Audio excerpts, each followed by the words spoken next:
பாதைக்கு தீபம், பேதைக்கு வெளிச்சம் உந்தன் வசனமே. Praise the Lord. இன்றைய நாள் தியானத்திற்காக நீதிமொழிகள் 1 அதிகாரம் 2 மற்றும் 3 ஆகிய வசனங்கள்.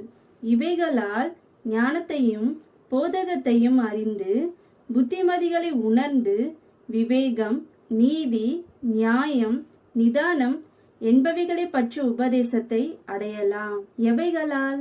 முதல் வசனத்தில் கூறப்பட்டுள்ளது, நீதிமொழிகளால் ஒரு மனிதன் 7 காரியங்களை அடையலாம். முதலாவதாக ஞானத்தை அறிந்து கொள்ள முடியும். ஞானம் ஆண்டவராகிய இயேசு கிறிஸ்து.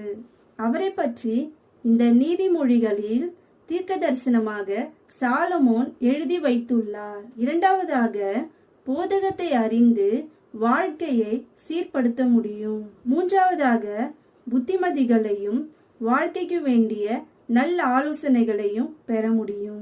நான்காவதாக விவேகமாக நடந்து கொள்ள என்ன செய்ய வேண்டும் என்ற ஆலோசனையையும், ஐந்தாவதாக நீதியான வாழ்க்கை வாழ்வதினால் தேவனிடத்தில் பெறக்கூடிய நன்மையையும் அறிய முடியும். ஆறாவதாக நியாயமாய் எப்படி வாழ்வது என்பதையும் அறிந்து கொள்ள முடியும்.